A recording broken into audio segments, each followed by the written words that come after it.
मैं ये कह रहा हूँ जरा लाइव चेक करते रहिएगा, एक बार लाइव चेक कर लीजिएगा फिर बता भी दीजिएगा। ठीक है, शुरू हो गया। ठीक हो गया? हाँ शुरू हो गया। ठीक, शुरू किया जाए। हाँ बिल्कुल।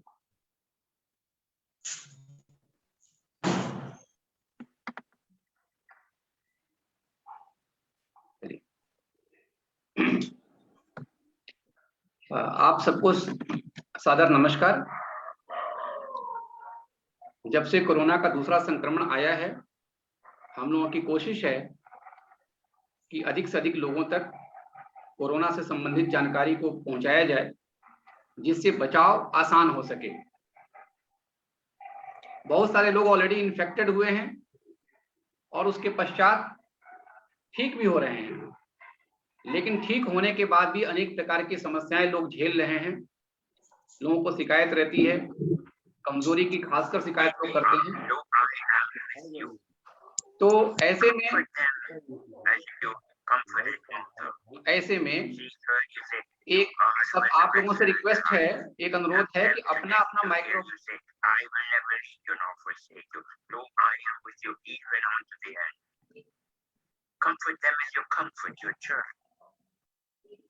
आप लोगों से अनुरोध है कि अपना अपना माइक्रोफोन बंद रखेंगे ताकि आवाज में किसी प्रकार के डिस्टरबेंस ना आवे। तो हम लोगों ने पिछले कई लंबे समय से अलग अलग विशेषज्ञों को बुलाकर और एक संवाद स्थापित कराने की कोशिश की है, जिससे कि एक बेहतर जानकारी अपने लोगों के मध्य में जाए और हम सभी लोग उससे लाभान्वित हो सकें। क्योंकि कोरोना से बचना है तो उसकी जानकारी चाहिए, कब हमको इन्फेक्शन हो तो क्या करना है, इन्फेक्शन से बचने के लिए क्या करना है, हॉस्पिटल की शरण में कब जाना है, डॉक्टर को कब बुलाना है, ये सब जानकारी अपने पास होनी चाहिए। और जैसा कि आप लोग समाचार पत्रों के माध्यम से, दूरदर्शन के माध्यम से सुन रहे होंगे कि कोरोना के नियंत्रण में और खासकर पोस्ट कोविड जो सिनेरियो है उसमें फिजियोथेरेपी का एक बहुत बड़ा रोल है। जैसे ऑक्सीजन लेवल कम हो रहा हो तो ऐसे में क्या करना चाहिए, हम लोग घबरा जाते हैं, घबरा के फिर दूसरे चीजों की व्यवस्था में लग जाते हैं और मरीज जो है तड़पता रहता है। तो इन सब बातों को ठीक से समझने के लिए आज अपने मध्य में डॉक्टर ब्रजेश त्रिपाठी जी, जो Sanjay Gandhi post graduate institute अर्थात SGPGI में फिजियोथेरेपिस्ट हैं, आप हमारे बीच में हैं। हम लोगों के बीच में फिजियोथेरेपी की क्या भूमिका है उसके बारे में बातचीत करेंगे और साथ ही हम लोगों के जो मन में क्वेरीज होंगी, जो हम लोगों की शंकाएं होंगी, उनका समाधान भी करने की कोशिश करेंगे। तो इसके लिए सत्र आगे बढ़ाने के लिए अपने बीच में दिवाकर अवस्थी जी हैं, विश्व संवादकन से जुड़े हुए हैं। अपने बीच में सचिवेंद्र जी हैं। मैं सचिवेंद्र जी, क्या आप सुन पा रहे हैं? सचिवेंद्र जी, मुझे लगता है किसी तकनीक कारण से सचिवेंद्र जी शायद जुड़ नहीं पा रहे हैं, या जुड़े हैं उनका शायद माइक्रोफोन काम नहीं कर रहा है। तो मेरे ख्याल से पंकज मिश्रा जी भी हैं इसमें। चलिए सत्र को आगे बढ़ाते हैं। हाँ पंकज जी, ठीक है, पंकज जी हैं, इसमें उपस्थित हैं। तो आज हम लोग डॉक्टर ब्रजेश त्रिपाठी जी से फिजियोथेरेपी की जो भूमिका है कोविड मैनेजमेंट में, इसके बारे में जानेंगे। मैं सबसे पहले डॉक्टर साहब को इसके लिए आमंत्रित करता हूं कि डॉक्टर साहब पहले संक्षेप में आप ये बताएं कि हम लोग तो आमतौर पर ये समझते हैं कि फिजियोथेरेपी तब होता है जब कहीं कोई पैरालिसिस अटैक होता है, जब कहीं कोई खासकर पेन होता है, जब कहीं टूट फूट होती है। लेकिन कोविड के केस में फिजियोथेरेपी का क्या रोल है, और है तो किस प्रकार से है, और हम लोग घर पर भी इसको कर पाएंगे? इस प्रकार के जो मन में हमारे पहले बातें हैं, पहले उसको स्पष्ट करें, फिर हम लोग आगे आपसे इसमें बातचीत करते हैं। डॉक्टर त्रिपाठी जी। नमस्कार, धन्यवाद doctor RK Tiwari ji, doctor Sachen जी और हमारे अनुज पंकज जी, और इस मंच पर उपस्थित जितने भी गणमान्य सामान्य और लोग उपस्थित हैं, उन सबको हमारा नमस्कार। बहुत बहुत धन्यवाद, आपने मंच शेयर करने के लिए हमें समय दिया।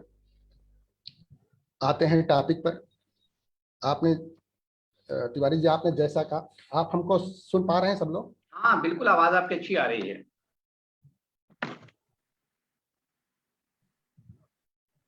नहीं, आप म्यूट हो गए। आप डॉक्टर साहब, आप म्यूट हो गए, अनम्यूट कर लीजिए। हाँ, हेलो जी, ठीक है। हाँ, जैसा कि आपने सही कहा कि जैसा कि आम जनमानस में सिर्फ यही धारणा है कि जब कहीं पैरालिसिस हो जाए, कहीं कमजोरी आ जाए, कहीं दर्द हो, तब फिजियोथेरेपी की आवश्यकता होती है। लेकिन कोविड और फिजियोथेरेपी का क्या रिलेशन है? तो मैं आपको ये बताना चाहूँगा, इसी सवाल के उत्तर से ही अपना सेशन शुरू करना चाहूँगा कि मैं पीजीआई में 1991 से काम कर रहा हूँ और शुरू में हम पीजीआई में जब अपॉइंट हुए थे तो बेसिक उद्देश्य सबसे ज़्यादा हमारा पल्मोनरी फिजियोथेरेपी के ऊपर था, ना कि लोकोमोटर सिस्टम के ऊपर था, ना कि कार्डियो पल्मोनरी न्यूरोमस्कुलर सिस्टम के ऊपर था। सबसे ज़्यादा उपयोग हमारा लिया गया था शुरू के 5-7 साल केवल और केवल पल्मोनरी फिजियोथेरेपी के लिए।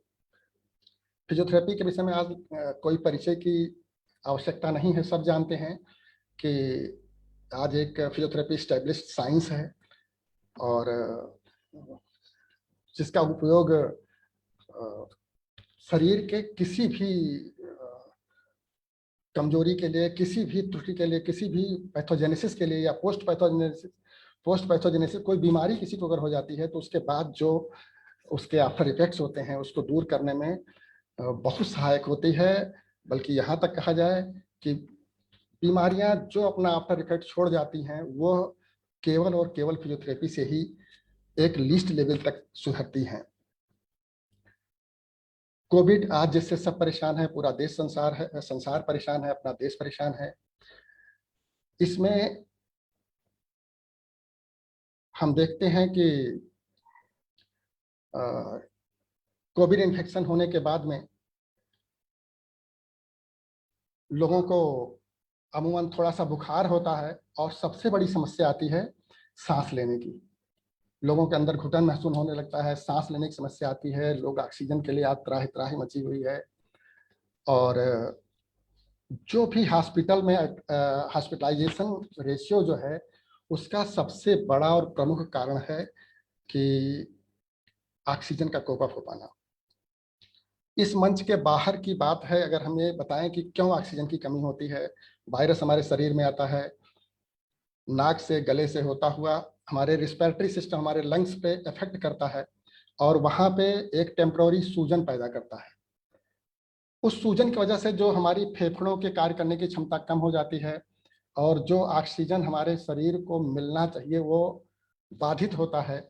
इसलिए शुरू में घुटन महसूस होती है, फिर ऑक्सीजन का लेवल कम होने लगता है और फिर शरीर में एक एक करके कई आफ्टर इफेक्ट्स होते हैं फिजियोलॉजिकली। तो सबसे बड़ी समस्या आ गई कि हमारी तत्कालिक ऑक्सीजन कमी होना। इसके बाद में जब कोविड का और एक्सट्रीम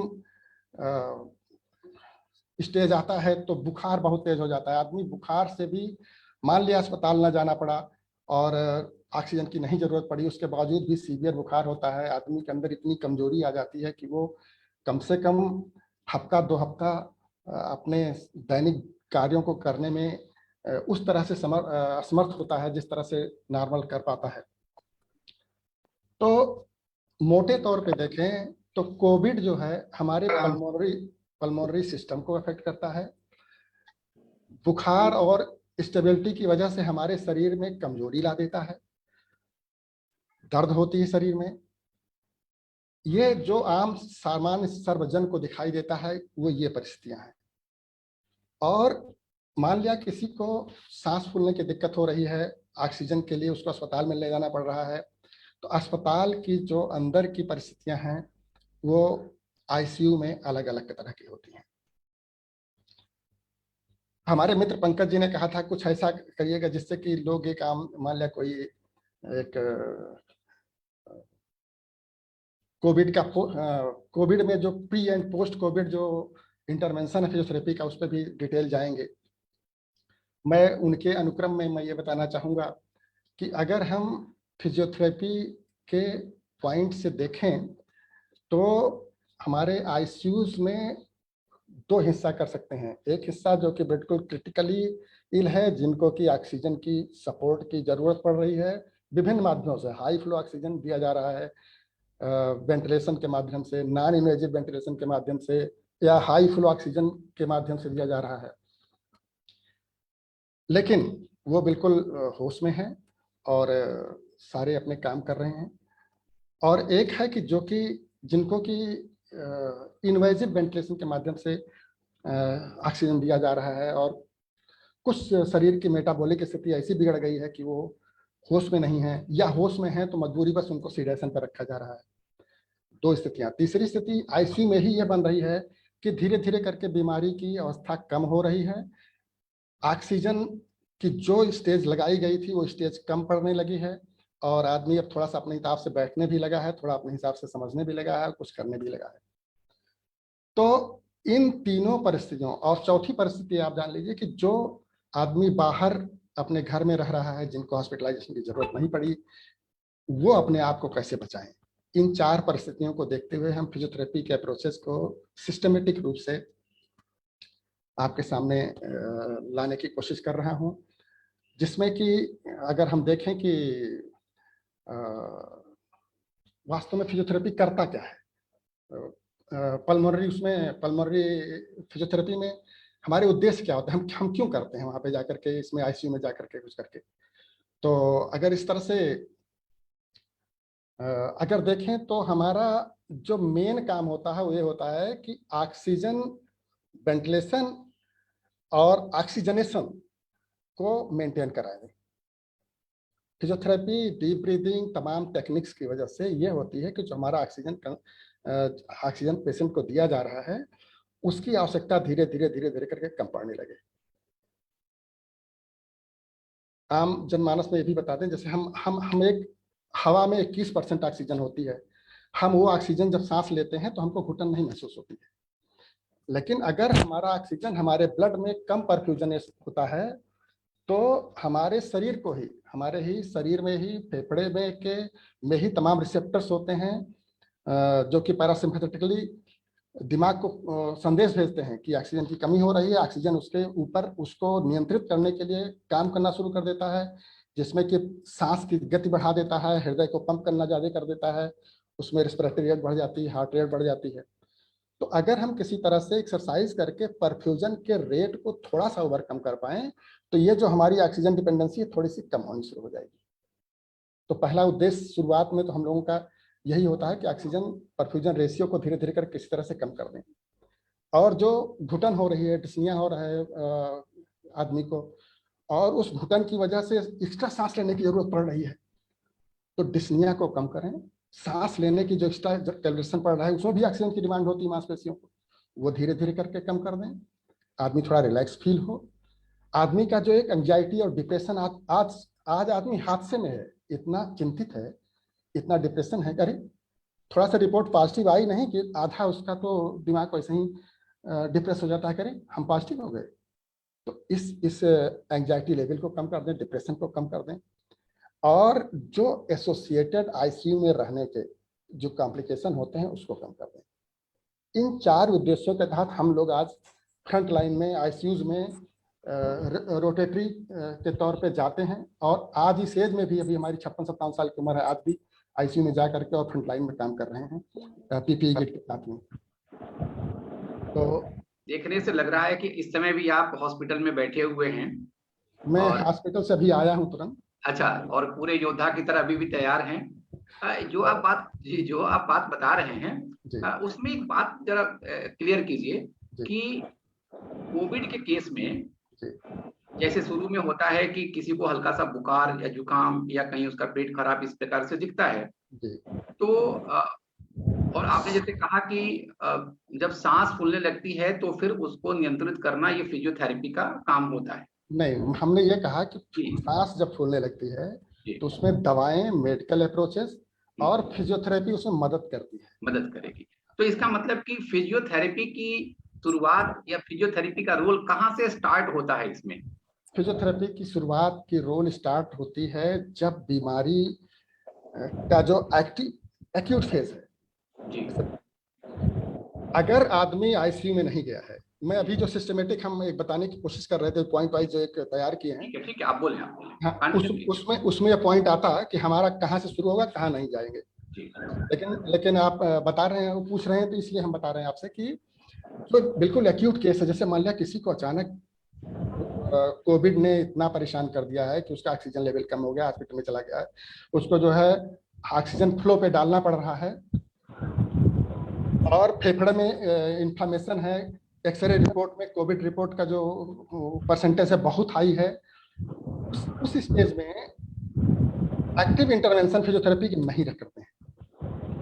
उस स्टेज में दवाओं से पहले बीमारी को नियंत्रित की जाती है। तब बीमारियां नियंत्रित हो जाती हैं, उसके बाद में फिजियोथेरेपी का फिर अप्रोच शुरू होता है। अगर अच्छा, एक अंतर यहाँ आपके मन में भी आएगा कि अगर मान लिया न नियंत्रित किया जाए फिजियोथेरेपी से, तब क्या होगा? तो बीमारी ने जो नुकसान कर दिया है, उस नुकसान को जितना फिर से रिस्टोर कर लेगा वो फिजियोथेरेपी। तो हम अपने प्रवाह पे आगे बढ़ते हैं। हमारे दिमाग में जब हम पेशेंट के पास जाते हैं तो कायदे से एक स्किलफुल स्क्रीनिंग और असेसमेंट की जरूरत पड़ती है। हमको ये जानना चाहिए कि हमको रिस्पिरेटरी फिजियोथेरेपी कहाँ करनी है, कहाँ नहीं करनी चाहिए, और पल्मोनरी एक्सरसाइज इंटरवेंशन क्या करना चाहिए। और सबसे इन तीनों चीजों से जरूरी है कि हम अपनी सेफ्टी प्रिकॉशंस क्या लगे पर्सनल। क्योंकि हम तो बिल्कुल उसमें जा रहे हैं, कोरोना के एकदम समझ लीजिए कि क्राउड में है। तो इन 4 बातों को ध्यान रखते हुए हम उसमें इंटरवेंशन करते हैं। और अब हम आते हैं कि एक एक करके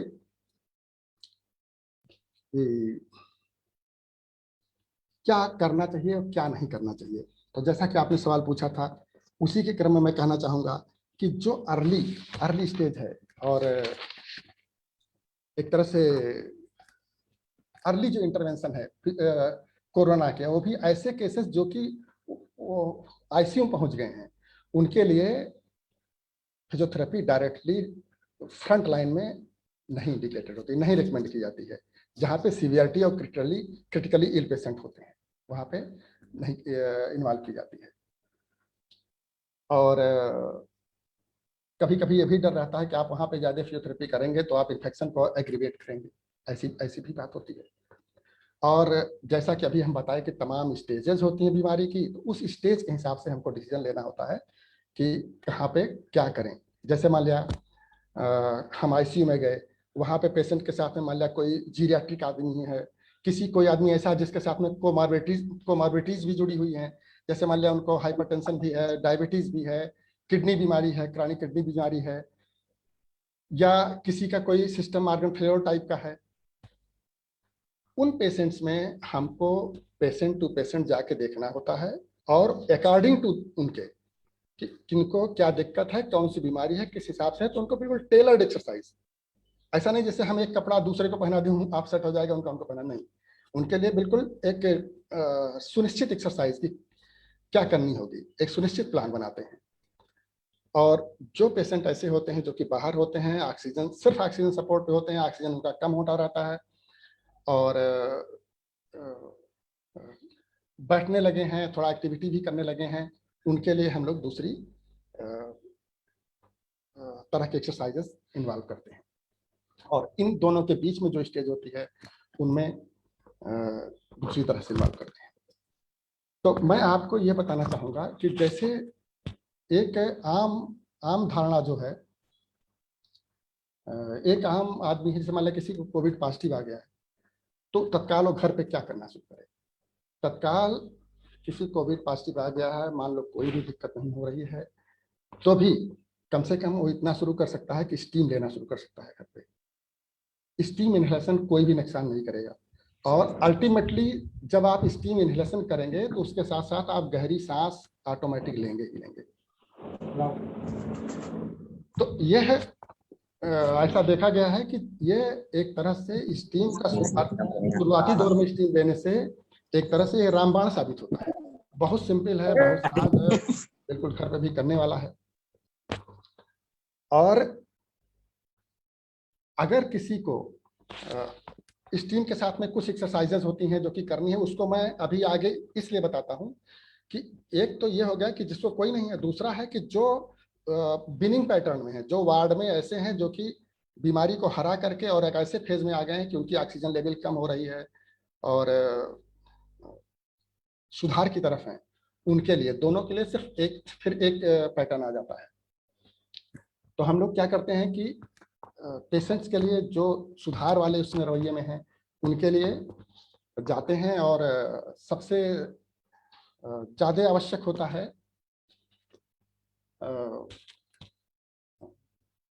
एक मशीन आती है स्पायरोमीटर। स्पायरोमीटर एक मशीन आती है। आज एक दिन और चांस मिलता तो मैं दो तरह के स्पायरोमीटर बेसिकली होते हैं, एक 3 बाल का, एक बाल का।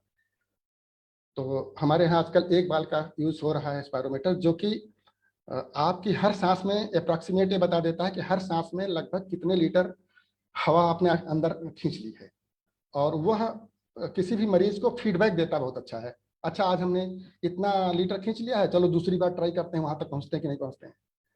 और एक थोड़ा सा 3 बाल वाला भी आता है, वो भी लगभग यही काम करता है, लेकिन जो एक्यूरेसी 1 बाल की है उससे थोड़ी सी कम होती है। तो रिकवरी फेज में हम लोग ऑक्सीजन को इसको स्पायरोमीटर का यूज करते हैं, और स्पायरोमीटर के यूज करने में भी कई लोगों का ऐसा मिलता है आईसीयू में, कैसे मान लिया कोई आदमी जिसका कि कफ थ्रेशोल्ड बहुत कम होता है, जिसमें कि थोड़ा सा भी आप स्पायरोमीटर में सांस खींचे, खांसी आ गई।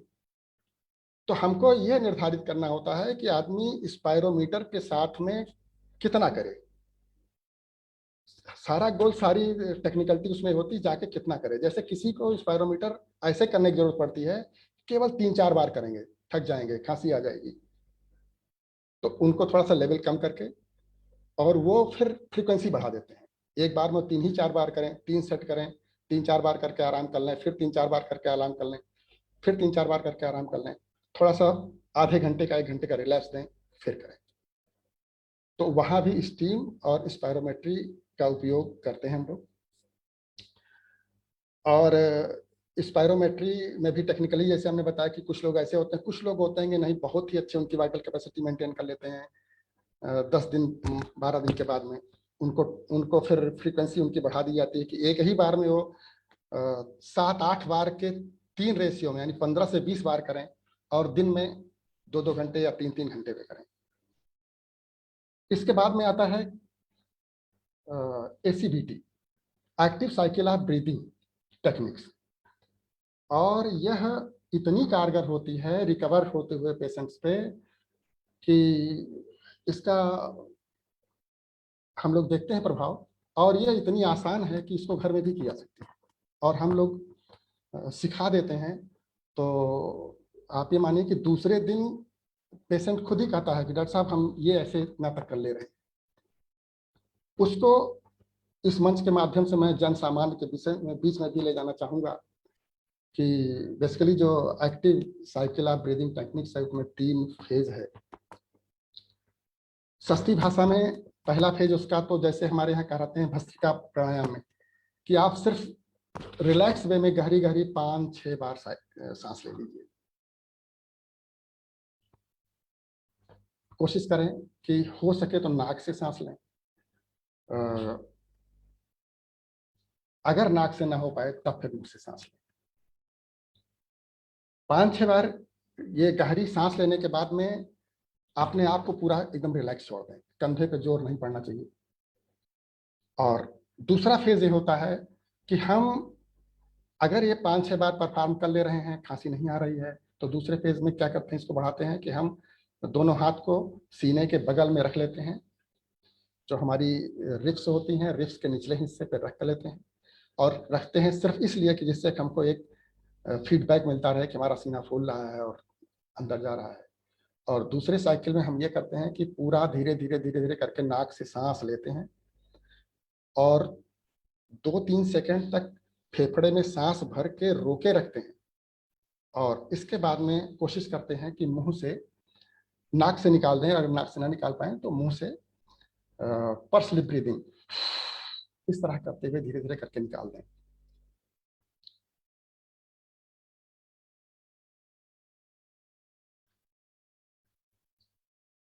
ये हमारे कंप्यूटर में कुछ एक स्क्रीन में कुछ आ गया था आगे। तो और तीसरी फेज होती है एसीबीटी की, कि हम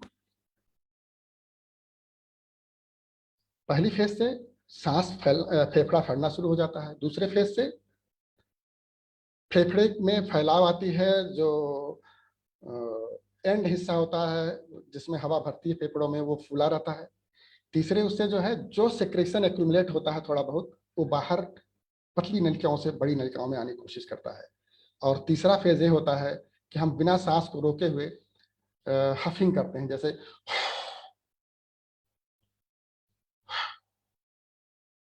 गले को रोकते नहीं हैं, सांस को बाहर निकालते हैं।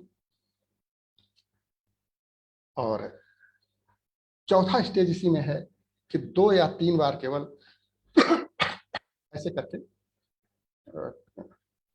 सिक्रीशन को बाहर निकालने की कोशिश करते हैं। तो एसीबीटी टेक्निक इतनी कारगर होती है पेशेंट्स में कि काफी फर्क ले आ देती है। इस तरह से बहुत कम चेस्ट पार्कसन और वाइब्रेशन की जरूरत पड़ती है वेंटिलेटर पेशेंट्स में, उनमें भी जिनमें की कोपियस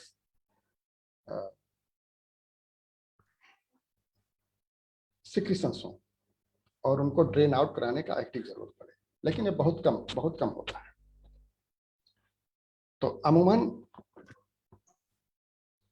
अब दूसरी बात आती है कि हमको यह भी निर्धारित करना होता है कि किसको, जैसे आदमी 10 दिन लेटा रह गया है बेड में, फिर हम उसको एक्टिविटी कैसे प्रमोट करें। आप किसी को 10 दिन लेटा करके बैठा देंगे तो भी पोस्चरल हाइपोटेंशन हो जाए, इसमें तो बीमारी होता है, ऑक्सीजन कई दिक्कतें इन्वॉल्व होती हैं।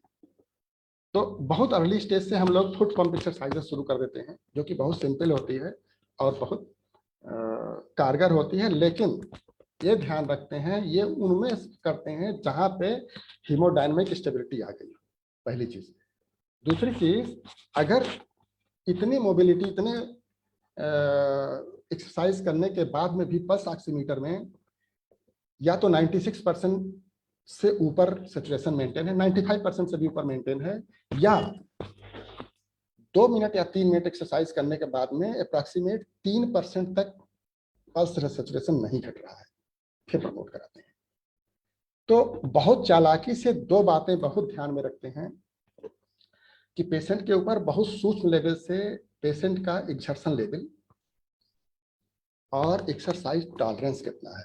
ये 2 वैज्ञानिक तरीके हैं, इस मंच पे भी बताया जा सकता है कि इनके इस पे है, लेकिन कभी और समय मिले तो इस पे हम बताएं टेक्निकली कि कैसे हम जज करते हैं कि पेशेंट का एक्सरसाइज टॉलरेंस अभी इस समय कैसे कितना है।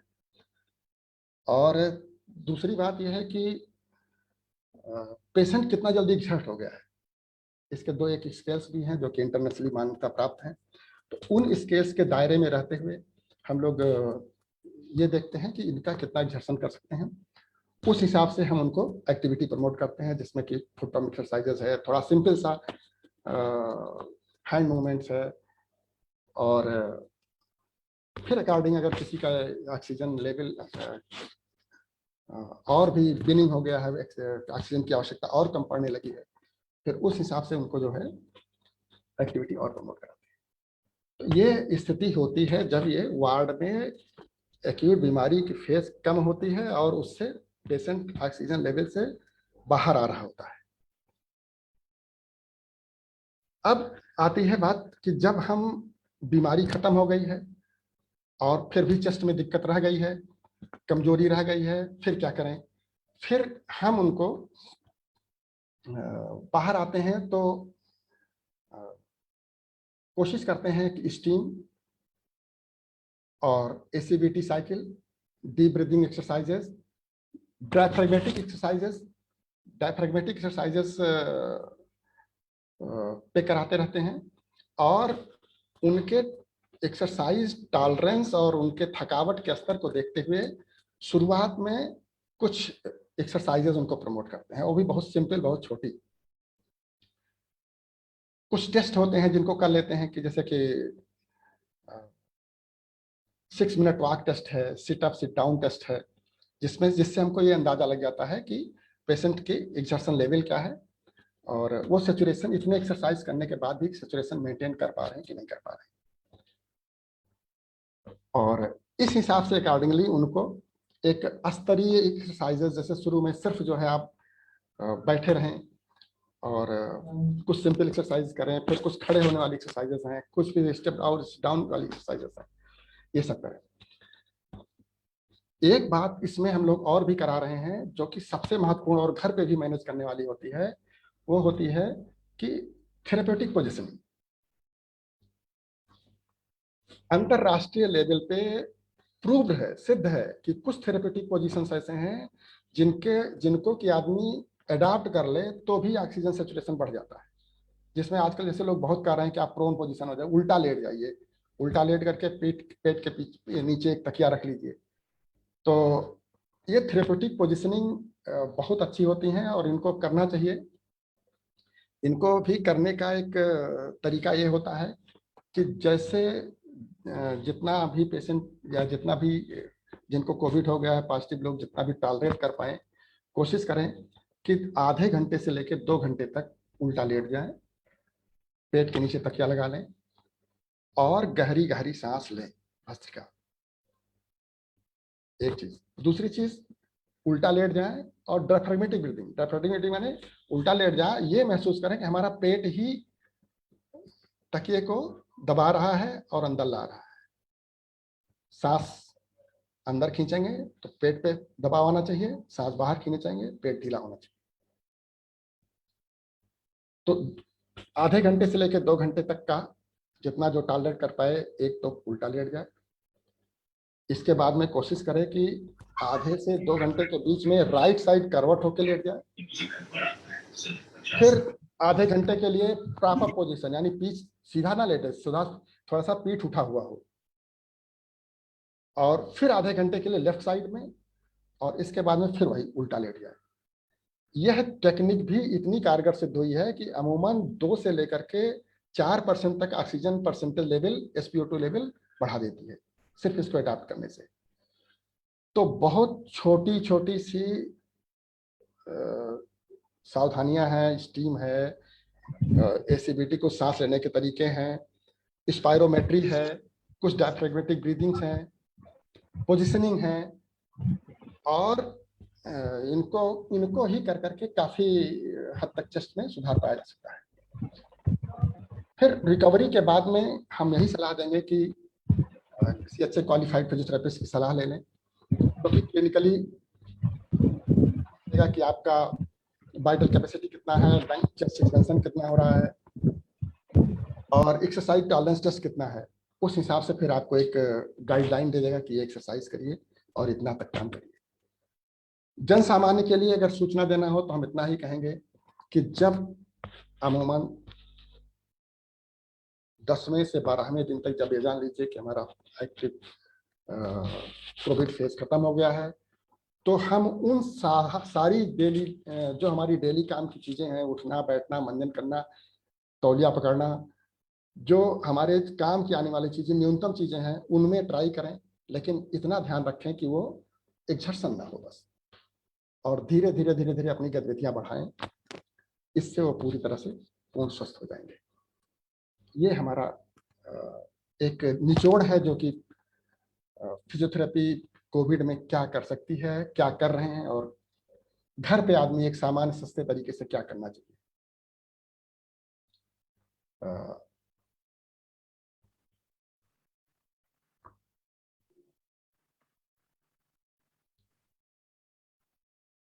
डॉक्टर साहब बहुत बहुत धन्यवाद, आपने बहुत सारी बातों को चर्चा में ले आए आप, और आपने बहुत सुंदर जानकारी दी।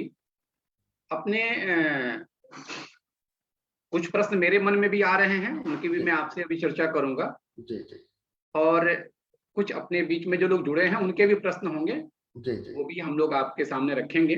जी अ, जैसा कि आपने बताया कि हम लोग जो है एस्पिरोमीटर जो लेते हैं, जी तो उसके द्वारा भी पता चल जाता है कि हमारे लंग्स की स्थिति कैसी है, हम कितना सांस खींच पा रहे हैं, कितना हम स्ट्रेंथ लगा पा रहे हैं। जी जी तो ये सब हमको समझ में आता है। जी ऐसे में जैसे हम लोग जाते हैं तो ऑक्सीमीटर खरीद के लाते हैं दुकान से, हम अपना एसपीओ का जो लेवल है वो मेजर करते रहते हैं, तो हम उसमें भी पैसे खर्च करते हैं। तो क्या ये दोनों चीजें अपने पास रखनी चाहिए, या हम SpO2 की मेजर करने की बजाय अगर हम इसको लें तो इससे भी हमको वही पता चल जाएगा? नहीं, दोनों चीजें रखनी चाहिए, दोनों के अलग अलग काम है। जी SpO2 तो सिर्फ हमारा ये बताता है कि हमारी जो पेरिफेरल वेसल्स में ऑक्सीजन का घुलन कितना है, कितने % ऑक्सीजन घुली हुई आ रही है। और स्पायरोमेट्री ये करता है कि आपको फेफड़े की एक्सरसाइज कराता है। आपसे हम कहें गहरी सांस लीजिए, होता क्या है, अगर किसी चीज को हम, जैसे हम कहें आप 10 बार हाथ उठाइए, एक काम ये होगा, हम ये कहते हैं आप 10 बार किसी एक पर्टिकुलर पॉइंट को छुइए, तो आपके पास जब गोल टारगेट हो जाएगा तो आप 10 बार छुएंगे तो एक निश्चित ऑप्टिमल लेवल तक काम जरूर करेंगे। स्पायरोमेट्री वो करता है कि आप देखते हैं कि आप बाल उठाते हैं, अच्छा हम एक बाल उठा पा रहे हैं, एक बाल उठा पा रहे हैं। अगर दूसरे दिन मान लिया एक बाल नहीं उठा पा रहे हैं, तो आपके मन में आएगा कि हम एक बाल नहीं उठा पा रहे हैं, इसको और उठना चाहिए। और अगर मान लिया उठा रहे हैं तो आपके अंदर एक क्षमता बनेगी, नहीं एक उठा रहे हैं दूसरा क्यों नहीं उठ रहा, वो भी उठना चाहिए। तो फिर जो एक फीडबैक है, जो एक मस्कुलर एक्टिविटी होगी वो दूसरी होती है। तो वह स्पायरोमेट्री आपको एक्सरसाइज कराने के लिए है, और जो SpO2 मीटर है वो लेवल नापने के लिए, और कायदे से दोनों अनिवार्यता होना चाहिए कोविड मतलब एक तरफ हम ये भी मेजर करते रहेंगे कि हमारे में SpO2 का लेवल क्या है, और दूसरी तरफ हम ये भी अपने फेफड़ों को एक ताकत देते रहेंगे जिससे कि वो ऑक्सीजन को ज्यादा से ज्यादा वो ग्रहण कर सकें। जी जी जी और वो अपने को मजबूत करते रहें। जी जी। और SpO2 मीटर जो है आपका, जो है वो वहां भी काम करेगा जब आप शुरुआत 10 दिन 15 दिन बीमारी के बाद में जब आप एक्टिविटी में आएंगे तब भी मेजर करें। जी शुरुआती जब आप एक्टिविटी कर रहे हैं, तब जब आपके ऊपर लोड पड़ रहा है, ऑक्सीजन की शरीर में डिमांड आ रही है, उस डिमांड को आपका फेफड़ा पूरा कर पा रहा है कि नहीं कर पा रहा है। जी। उस जैसे कि हिसाब से आपने प्रोन पोजीशन के बारे में चर्चा किया कि प्रोन, क्योंकि आमतौर पे जब लोगों की सांस फूलने लगती है और SpO2 लेवल कम हो जाता है तो लोगों में घबराहट होती है इस बात को लेकर। जी जी और फिर जो ऑक्सीजन की तलाश में या फिर वो हॉस्पिटल की तलाश में दौड़ते हैं, जी और पता चला कि जो है ज्यादा ध्यान हमारा ऑक्सीजन सिलेंडर की व्यवस्था पे या ऑक्सीजन में हॉस्पिटल में एडमिट कराने के चक्कर में चला जाता है, जी और पेशेंट जो है वो उस समय तक काफी तकलीफ में रहता है। जी। तो ये जो प्रोन पोजीशन है, ये भी एक तरह का फिजियोथेरेपी ही हुआ जो कि हम उसको दे रहे हैं।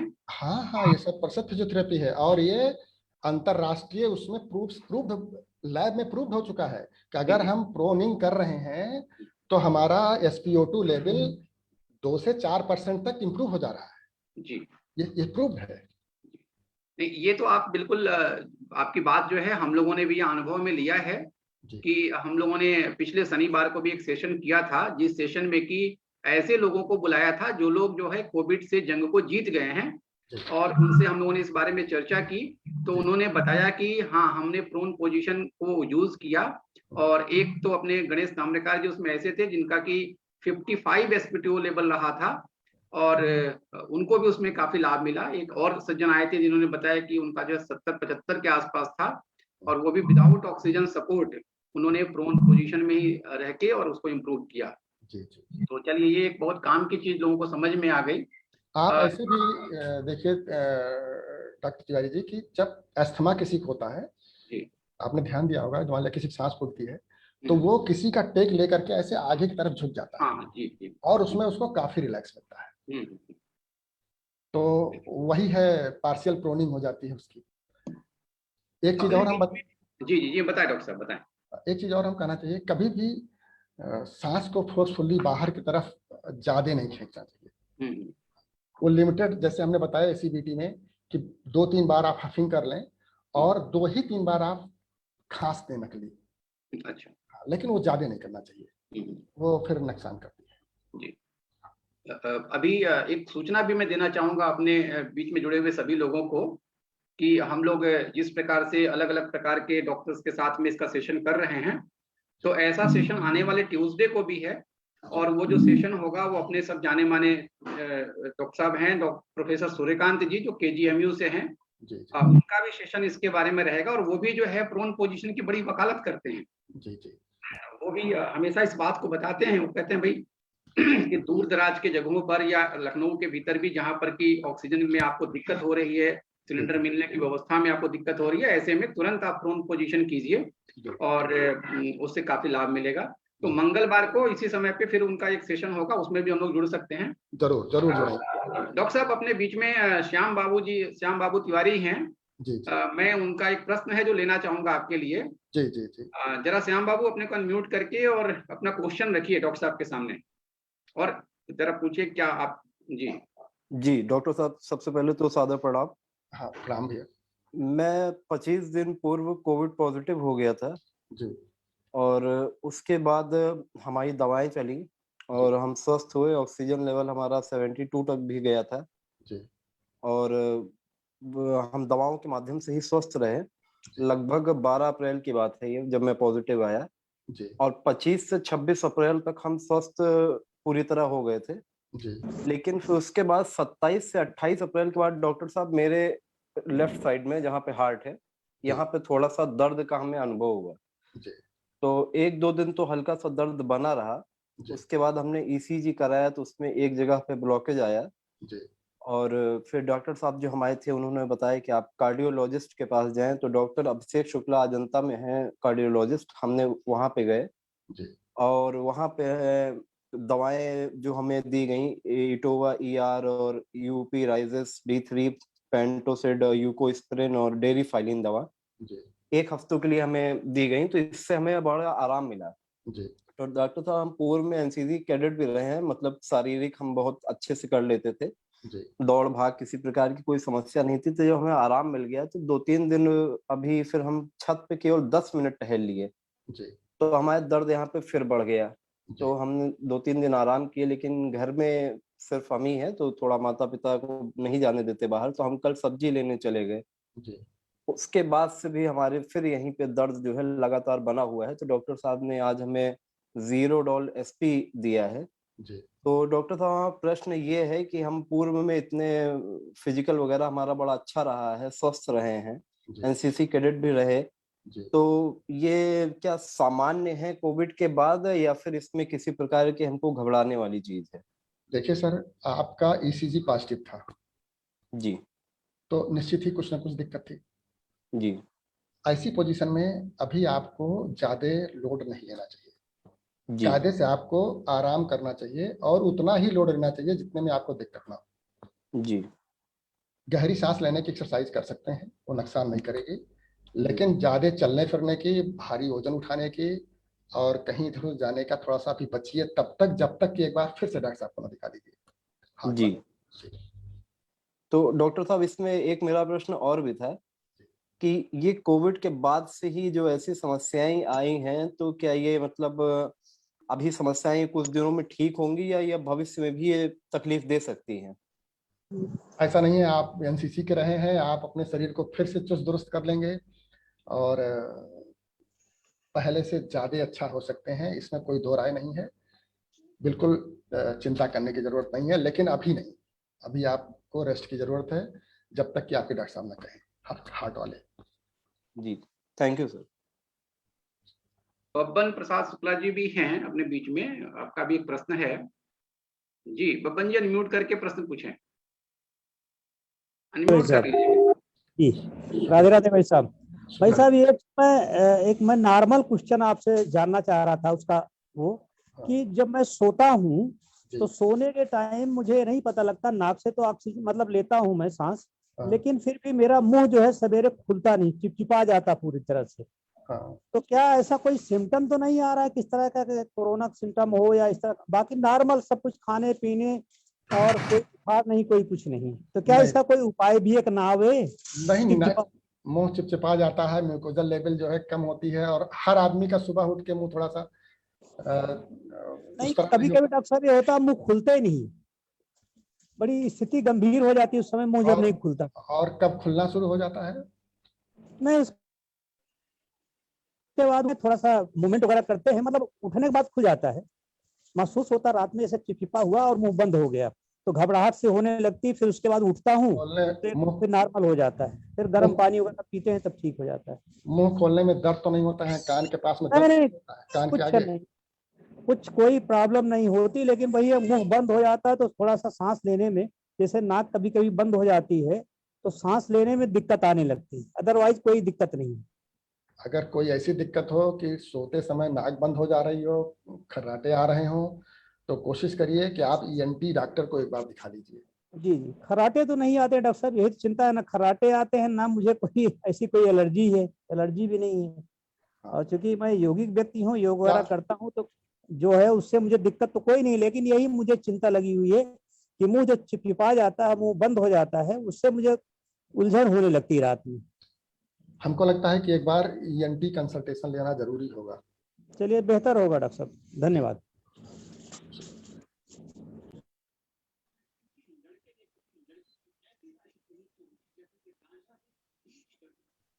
आप म्यूट है, अनम्यूट कर लीजिए। फिर हमारा म्यूट हो गया, पता नहीं अपने आप कैसे नहीं, हो गया। आपका नहीं, डॉक्टर राम कुमार जी का। अच्छा अच्छा, हेलो हाँ हेलो। आदर्श पांडे जी, हाँ अगला प्रश्न आदर्श पांडे जी पूछिए, जी। अनम्यूट करके अपने को।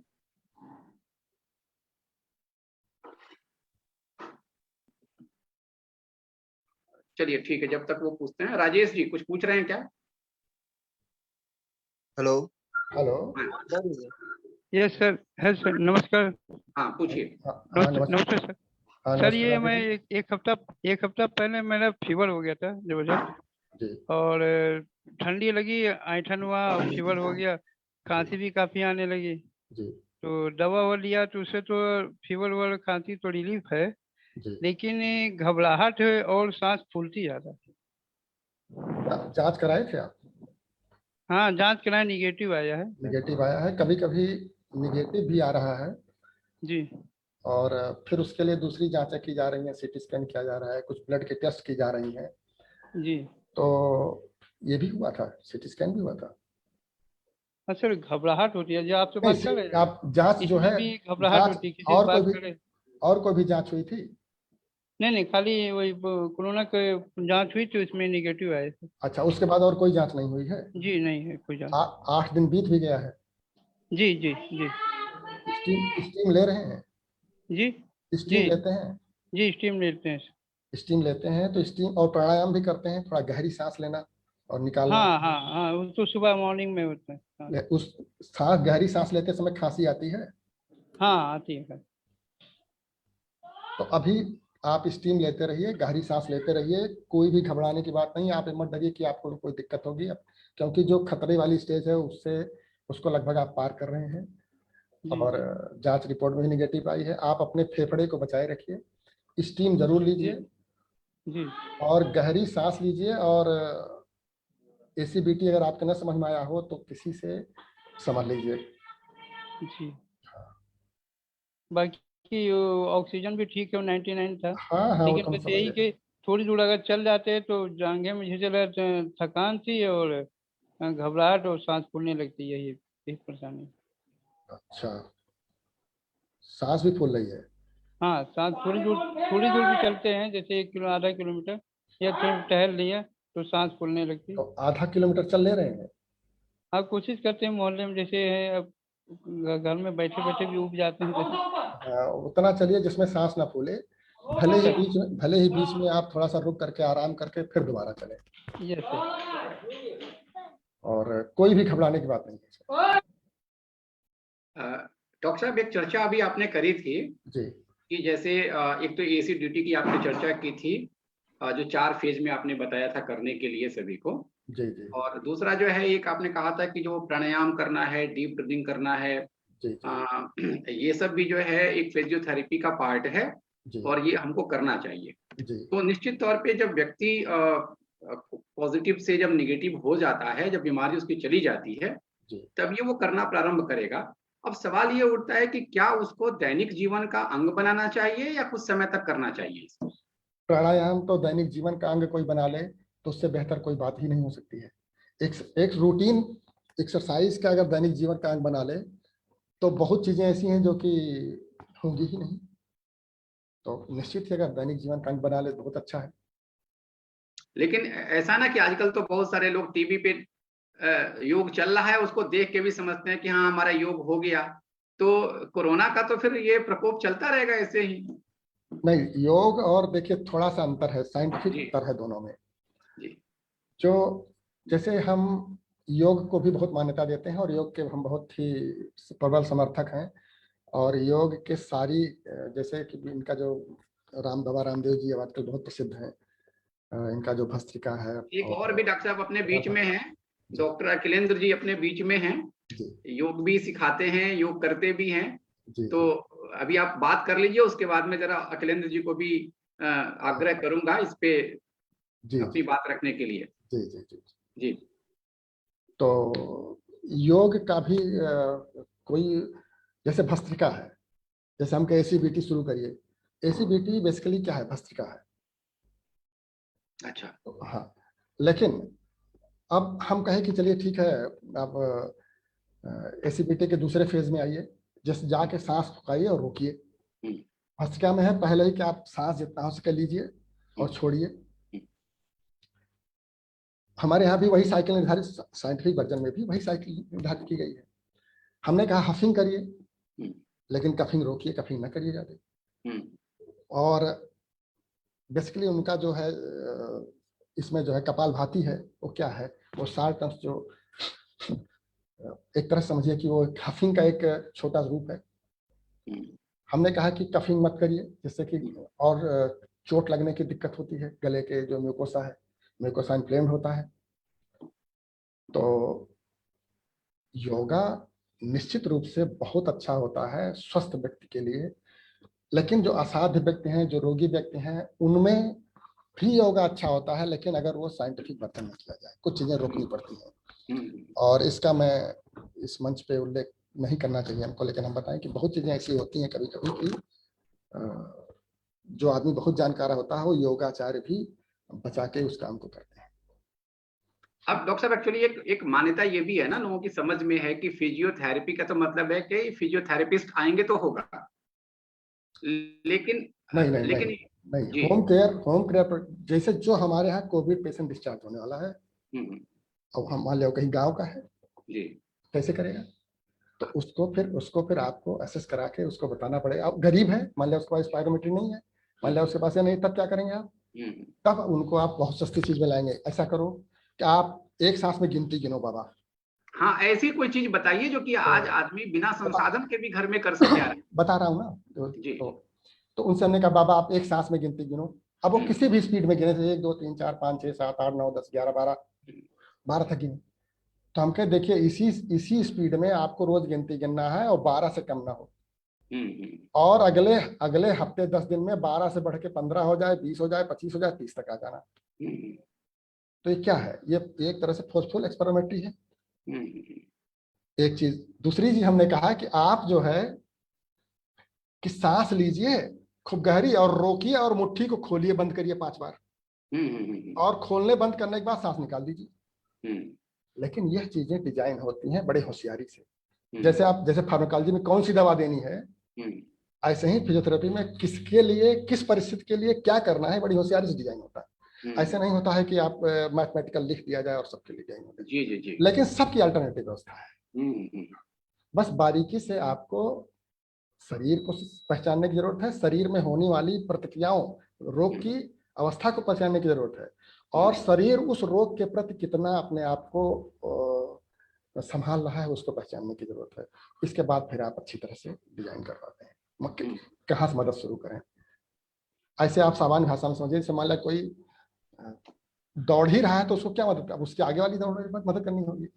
कोई दौड़ रहा है उससे हम कहते तुम चलो, तो मदद तो नहीं हुई ना।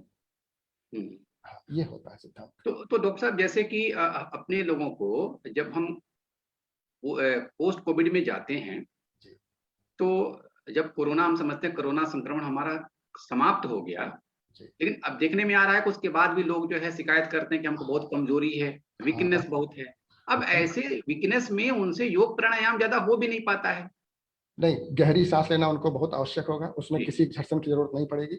हम्म, और उसके बाद अगर वो अपना कुछ दैनिक गतिविधियां शुरू करेंगे ना, उठेंगे, बैठेंगे, कपड़ा पहनेंगे, मंजन करेंगे, टॉयलेट जाएंगे, इतना न्यूनतम शुरू करेगा आदमी, हम्म, तो इस लेवल पर भी हम्म। हम बताए ना कि बहुत आवश्यक है। आपसे अभी बोला नहीं कि पल्स ऑक्सीमीटर रखिए जरूर। तो कायदे से जो पोस्ट कोविड लोग हैं उनको पल्स ऑक्सीमीटर रखना चाहिए। जहां उनको एक्सर्शन लगने लगे, कोई काम कर रहे हैं, एक्सर्शन लगने लगे, तो एक बार जरूर चेक कर लें। ऐसा नहीं कमी आएगा, 90% नहीं कमाएगा, और नहीं कमा रहा है तो फिर वो अपने आप को और ज्यादा कर सकते हैं। ठीक ये है। अपने बीच में श्रीमान राज जी हैं। राज जी कुछ प्रश्न पूछना चाह रहे हैं। राज जी अनम्यूट कीजिए अपने को। हाँ डॉक्टर साहब, आज करीब 20 दिन पहले मैं कोरोना पॉजिटिव हो गया था जी। और अभी तो मैं बिल्कुल ठीक हूँ। डीप ब्रीदिंग भी करता हूँ तो कोई बहुत प्रॉब्लम नहीं होती है, बट एक हल्की सी खांसी है। तो मैं ये जानना चाहता हूँ कि क्या मैं मॉर्निंग में जॉगिंग वगैरह भी कर सकता हूँ क्या? आपको ये सिर्फ खांसी है और कहीं कोई कमजोरी नहीं है। जी। अभी कितना काम करते हैं? जैसे कि अगर आपको कह दें चलना 100 मीटर चल लेते हैं? हाँ, 100 मीटर में चल सकता हूँ। सांस और नहीं कोई? फूलती है? जी। सांस नहीं फूलती है? जी। तो कितनी उम्र है आपकी? उम्र करीब 47 वर्ष है। हल्की जॉगिंग करिए। हल्की जॉगिंग? जी। हल्की। मतलब कि और एक तरह से, हाँ, और ये एक तरह से। देखते जी। रहिए। प्री एक्सर्शन बंद कर दीजिए, जहां से आपको लगे थोड़ा सांस भर रहा है, अभी शुरू में बंद कर दीजिए। जी। थकावट के लेवल पे मत जाइए। जी। तो यानी कि जहां मैं थक जाऊं वहां पे एक्टिविटी रोक। बंद कर दीजिए। और खुद जी। ही आप फिर 10 दिनों में महसूस करेंगे कि आज जहां थक रहे हैं, कल थकने का जो दूरी है वो थोड़ा ज्यादा होगी। जी। वैसे डॉक्टर साहब, कोई एस्पायरोमेट्री वगैरह हमने यूज नहीं किया है, तो क्या अब वो जरूरी है इस स्टेज में? अगर आपको थकावट नहीं लग रही है, आपको कुछ घुटन जैसी नहीं महसूस हो रही है, आप 100 मीटर से ज्यादा चल ले रहे हैं, तो कोई जरूरत नहीं। सिर्फ आप गहरी सांस लें। ठीक, धन्यवाद। अगला क्वेश्चन जो है आदर्श जी का है, अगर आदर्श जी अनम्यूट कर सके अपने आप को। नमस्ते सर। हाँ, नमस्ते आदर्श जी। सर मेरी चाची अराउंड 40 इयर्स की है अभी, और वो अभी ऑक्सीजन पर है, और अच्छा। उनका कल सीटी स्कैन आया था, उनकी वैल्यू 20 आई है। सीवियर निमोनिया भी उनको। अभी इस समय मतलब फिजियोथेरेपी में और क्या कर सकते हैं? वो हॉस्पिटल में है कि घर में है? हॉस्पिटल में ऑक्सीजन पर है। कहाँ पे? वो गोरखपुर में आईसीयू में इस समय। तो वहाँ पे कोई डेडिकेटेड फिजियोथेरेपिस्ट जा रहे होंगे। अभी तो वहां पर नहीं आए, अभी मतलब बात हुई थी, मतलब और क्या करा जा सकता है? स्टेरॉइड चल रही उनकी अभी। हाँ, तो अभी अभी बहुत ज्यादा कुछ ना करिए, थोड़ा सा और रुकिए। अभी जब स्टेरॉइड थेरेपी कम पड़ जाएगी, और स्पायरोमेट्री कराई जा रही है वहाँ? जी नहीं, अभी नहीं। अभी नहीं कराई जा रही है। और जो ये ऑक्सीजन दिया जा रहा है वो कैसे दिया जा रहा है? वेंटिलेशन से दिया जा रहा है कि वेंटिलेशन। कि फ्लो मीटर लगा दिया गया है? नहीं, वेंटिलेशन से। Ventilation ventilation non invasive type का है? ये नहीं पता। मतलब ऊपर मास्क लगा के दिया जा रहा है कि कोई नली डाल दी गई है? नहीं, मास्क लगा मास्क लगा दिया जा रहा है। ठीक है, कोई दिक्कत नहीं है। अभी समय लगेगा उनको ठीक होने में, और अभी बहुत ज्यादा कुछ ना करिए, थोड़ा सा और सुधरने दीजिए, फिर कुछ करिए। Okay sir, thank you. Doctor साहब एक इसमें बात आ रही है कि जैसे लोग रिकवर हो जा रहे हैं, ठीक हो जा रहे हैं, तो उसके बाद भी कोई टेस्ट कराएं क्या, जानने के लिए कि जो है हमारे हार्ट की क्या पोजीशन है, या हम स्वस्थ अभी हुए कि नहीं हुए? अगर हम सिम्टोमेटिक कोई हो रहा है, जैसे अभी एक शुक्ला जी ने कहा था कि हमको हार्ट में दिक्कत होने लगी और ईसीजी कराए, पॉजिटिव आ गया। अगर कोई मान लिया काम करने में किसी को दिक्कत हो रही है, कहीं पेन हो रहा है, तब तो जांच कराने की जरूरत है। लेकिन यह इस उद्देश्य से जांच कराने की कोई आवश्यकता नहीं है। अगर कोई 10, 12, 15 दिन बीत गया है तो कोई ऐसी आवश्यकता नहीं है कि फिर से दोबारा जांच कराए, अनसिम्टोमेटिक है तो। मतलब अगर सिम्टम हमारे समाप्त हो गए हैं तो जांच कराने की जरूरत नहीं है। कोई आवश्यकता नहीं है। लेकिन मन में एक संदेह बना रह रहा है, घर वाले भी कहते हैं कि भाई जो है अभी तुम पता नहीं पूरी तरह से ठीक हुए कि नहीं ठीक हुए, अभी हम हमारे कांटेक्ट में आना नहीं आना, ये सब भी थोड़ा सा एक लगता है। जहां तक हमारी जानकारी है कि जी। अगर इंक्यूबेशन वायरस का हो गया है तो वो अगले 10-12 दिन में या ठीक से ठीक 13-14 दिन में जी। वो नहीं रहेगा। अच्छा, मतलब अपने आप को खत्म हो जाएगा, हमारे अंदर एंटीबॉडी वायरस नहीं रहेगा, ये समझ में आ गया, भले उसका इफेक्ट हमारे अंदर रह जाएगा। इफेक्ट रहेगा, हाँ, लेकिन वो नहीं अच्छा। रहेगा। अच्छा, यही और जो है तभी आप स्वस्थ होंगे। जी जी जी, मतलब लोगों के मन में एक्चुअली यही दुविधा बहुत बड़ी है कि हम पता नहीं अभी स्वस्थ हुए कि स्वस्थ नहीं हुए।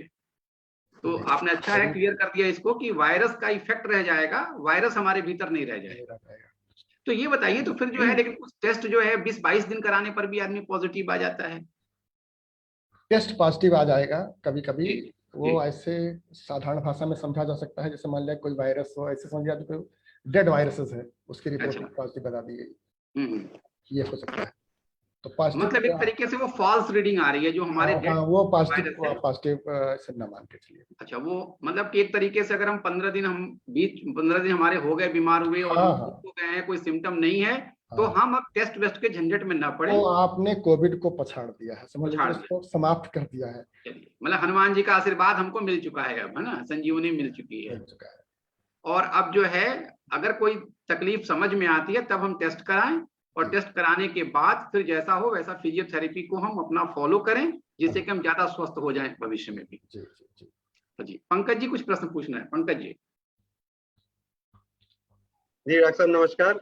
नमस्कार। मैं आपकी बात में एक चीज जोड़ना चाह रहा हूँ और उसमें आपकी सहमति या असहमति जानना चाहता हूँ जी कि यदि कोई व्यक्ति कोविड पॉजिटिव हुआ जी और उसको जैसे ही पता चला कि उसको कोविड पॉजिटिव है और उसने डीप ब्रीदिंग एक्सरसाइज आरंभ की हाँ, या योग की वो क्रियाएं जिनमें डीप ब्रीदिंग इन्वॉल्व है वो हाँ, उसने स्टार्ट किया, तो मुझको लगता है कि वो काफी हद तक ऑक्सीजन सपोर्ट पे जाने से या क्रिटिकल पोजीशन में जाने से बच सकता है। क्या ये मेरा कहना ये सही है क्या डॉक्टर साहब?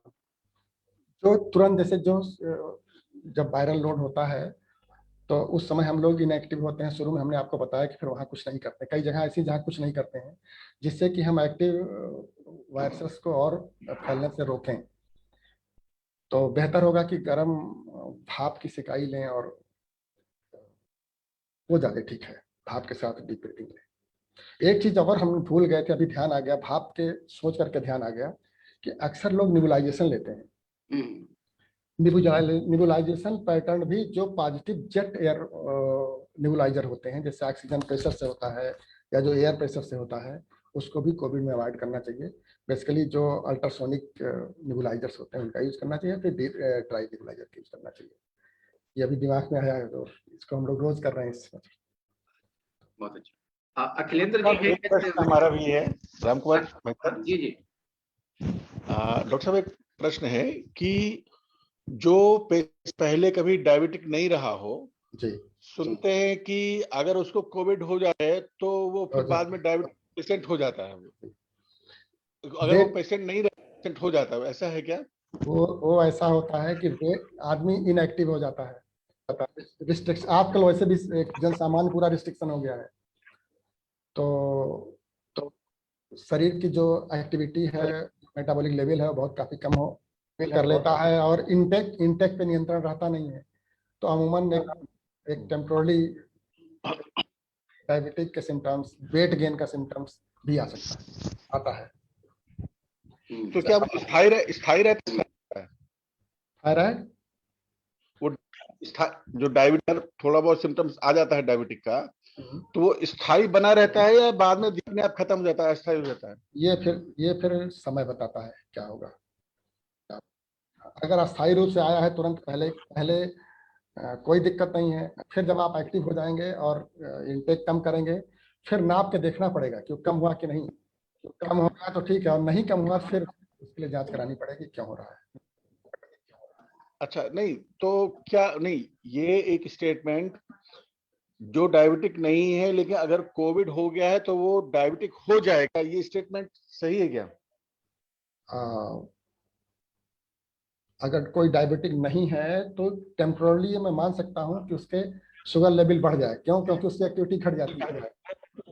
लेकिन फिर से जब वो रिस्टोर कर ले अपने आप को, एक्टिविटी रिस्टोर कर ले और अपने खाने पीने और तब भी अगर शुगर लेवल बढ़ा हुआ है, फिर उसको जांच की जरूरत है। डॉक्टर साहब इसमें एक चीज और भी ऐड करना चाहेंगे कि क्योंकि बहुत सारी हम दवाइयों का सेवन पॉजिटिव होने के बाद करते हैं, जिसमें स्टेरॉइड वगैरह भी है, और जिनका जो थोड़ा सा हमारे शुगर लेवल को इनहेंस करता है। हाँ। तो ऐसे बहुत सारे लोग जो इस कार्यक्रम में जुड़ते हैं, उन्होंने ऐसी बातें करी हैं कि जब हम पॉजिटिव हुए और हमारा जो है ये दवाइयां चली, तो उसकी वजह से हमारा शुगर लेवल बढ़ा।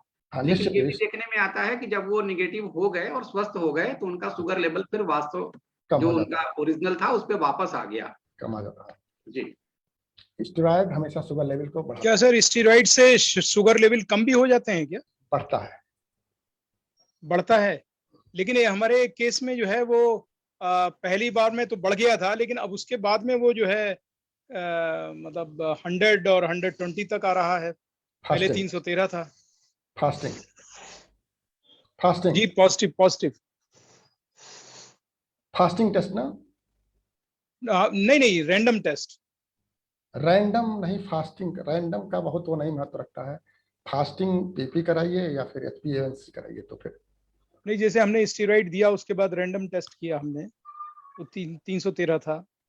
इसके बाद शुगर की जो एक दवा खाते हैं वो दवा खाई तो कम नहीं हुआ। लेकिन नेक्स्ट डे जब स्टेरॉइड दिया और दवा भी खाई तो वो घट के आ गया 120 130। ये नहीं समझ में आया ऐसा क्यों? मैं इसको बहुत ज्यादा सच्चे बताएं तो एक्सप्लेन नहीं कर पाऊंगा। अच्छा, ठीक। तेजस्वी भाई साहब, हमें लगता है कि मंगलवार की सत्र में डॉक्टर सूर्यकांत जी रहने वाले हैं। हाँ, ठीक, नहीं, मैं समझ गया। ठीक और वो ज्यादा अप्रोप्रिएट व्यक्ति होंगे इस प्रश्न का उत्तर देने के लिए।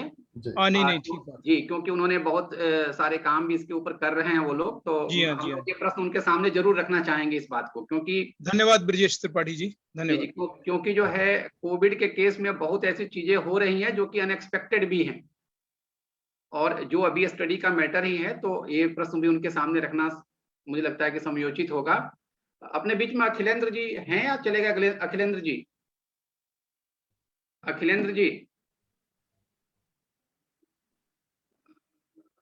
जी जुड़े हुए थे अभी।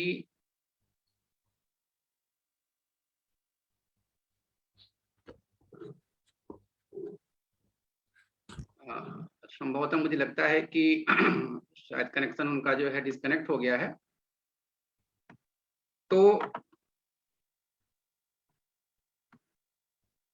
ये कार्यक्रम जो है, क्योंकि जो लोग यहाँ पे जिसका लाभ ले पाए तो ले ही पाए, साथ में जो है ये विश्व संवाद केंद्र अवध के फेसबुक पेज पर भी लाइव हो रहा है।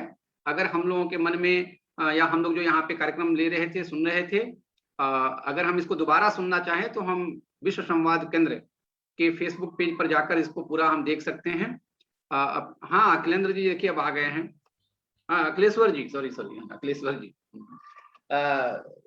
साहब जी, भाई साहब मैं कह रहे थे कि जो है मैं पूरी बात सुन रहा था भाई साहब, लेकिन मैं सोच नहीं पा रहा था कि आप अखिलेश्वर को नहीं, मैं गलत प्रोनाउंसिएट मेरे से हो गया।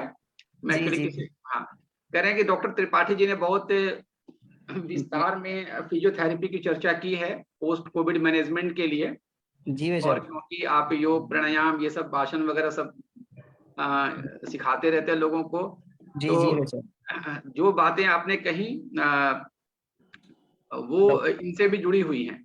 तो मैं ये भी आपसे आग्रह करूंगा कि किसी समय पे एक सत्र जो है इस चीज का भी लिया जाए, जिससे कि ये कैसे किया जाए। हालांकि डॉक्टर त्रिपाठी जी ने सही कहा, इनके पास समय नहीं मिल पाया।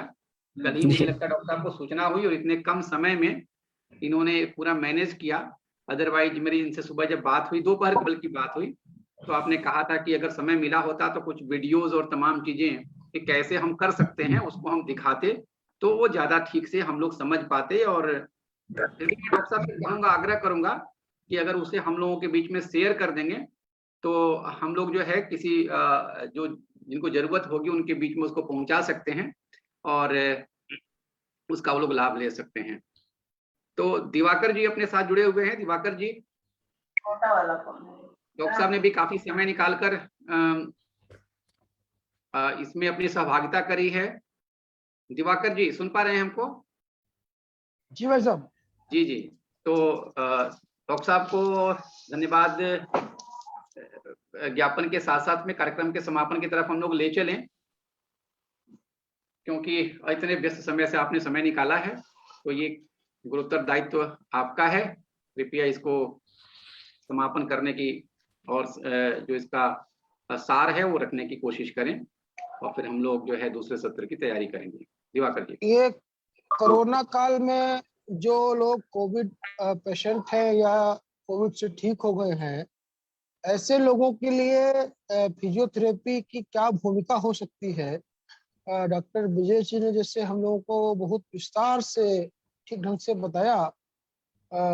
कम समय में बहुत सारी बातें ऐसी आई जैसे मेरे जैसे लोग ही बहुत ज्यादा फिजियोथेरेपी के बारे में नहीं जानते थे। इस सत्र के माध्यम से हमारे जैसे बहुत सारे लोगों को जो प्रत्यक्ष रूप से इस कार्यक्रम में जुड़े हैं, ऐसे लोगों को जानकारी मिली।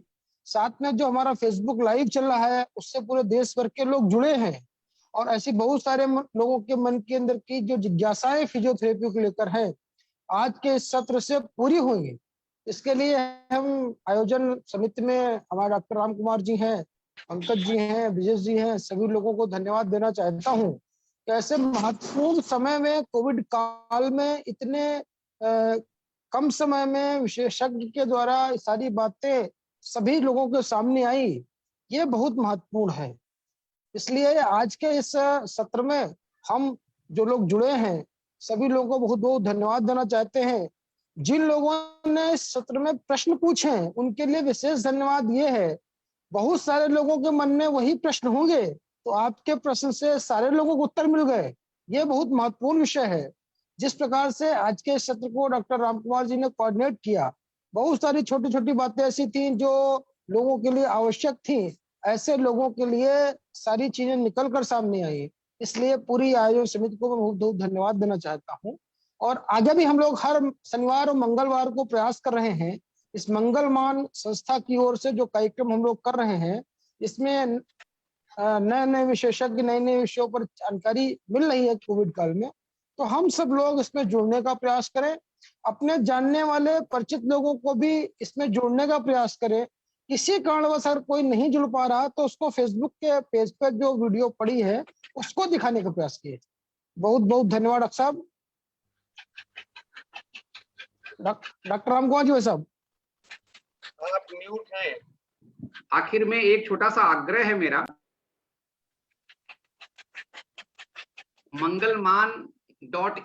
मंगलमान.in वेबसाइट पर एक ऑप्शन हम लोग देने जा रहे हैं फीडबैक का। तो उसमें फीडबैक इस बात का देना है, हम चाहते हैं कि जो लोग भी कोरोना के साथ युद्ध कर रहे हैं और उसमें जीत रहे हैं, वो अपना फीडबैक उसके माध्यम से दें कि उन्होंने किस प्रकार से इसके साथ जंग किया, किस प्रकार से जीते हैं और किस स्थिति में आज अपने आप को महसूस कर रहे हैं। इसका लाभ ये होगा कि वो जो है बाकी लोगों के लिए एक प्रेरणा हो सकता है, बाकी लोग उसको जानेंगे, और जो हमारे मन में एक नेगेटिव फीलिंग रहती है कि घातकता इतनी है, इतने लोग प्रभावित हो रहे हैं, हम ये भी उदाहरण दे सकते हैं लोगों को कि कितने लोग उससे ठीक हो रहे हैं। और ये जितने भी संकलित जानकारी है कोरोना से संबंधित, उस मंगलमान.in वेबसाइट पर पूर्ण संकलन के साथ उपलब्ध कराने का अपने लोगों का प्रयास है। तो वो भी वहां जाएंगे तो सारी वीडियोस वहां पर भी आपको मिल जाएंगे। ये मेरा एक आप सबसे निवेदन है कि आज रात तक वो लिंक एक्टिव हो जाएगा, तो कल से आप लोग उसके माध्यम से अपने फीडबैक को हम लोगों तक प्रेषित कर सकते हैं। बहुत बहुत धन्यवाद आप सबका, और डॉक्टर साहब आपका विशेष रूप से बहुत बहुत धन्यवाद कि आज आप जुड़े और हम लोगों को मार्गदर्शन प्रदान किया। बहुत बहुत धन्यवाद आपका। एक बात मैं कहना चाहूंगा कि वास्तव में बॉडी जो किसी भी व्यक्ति का या किसी भी जीव का शरीर खुद ही हीलिंग करता है, दवाइयां क्या है उसमें सपोर्ट करती है। और जहां तक फिजियोथेरेपी की बात है, वो प्रत्यक्ष रूप से शरीर को वो डायरेक्शन देता है कि वो कैसे जल्दी हीलिंग कर सकता है। और इसमें जो बहुत महत्वपूर्ण भूमिका है फिजियोथेरेपी की, आप जैसे लोग जो हैं वो इतने गंभीर अवस्था में भी, इतनी गंभीर स्थिति में भी अपनी जान को जोखिम में डाल करके इस तरह के जो पेशेंट है उनको सपोर्ट कर रहे हैं, उनको दोबारा से स्वास्थ्य उनका फिर से सामान्य हो इस दिशा में प्रयास कर रहे हैं, ये बहुत ही अद्भुत है। इसमें जो है ऐसे और भी जो फिजियोथेरेपिस्ट हैं वो नियुक्त होने चाहिए, जिससे बहुत नीचे के स्तर पर भी जहाँ पे सपोर्ट की जरूरत है वहां तक ये सपोर्ट पहुंचाया जा सके। आपका जो कार्य है वो निश्चित रूप से किसी भी स्तर पर कम नहीं है, उसकी अपनी बहुत महत्वपूर्ण भूमिका है। जी डॉक्टर, धन्यवाद। बिल्कुल, और इसीलिए मंगलमान अभियान आपका बहुत बहुत अभिनंदन भी करता है, आप सबका। आपको भगवान जो है बहुत लंबी आयु दें, पूर्ण क्षमता से युक्त करें, ताकि हम सबों के साथ आप लंबे समय तक हम लोगों का मार्गदर्शन करते रहें। बहुत बहुत धन्यवाद आप सबका। हाँ।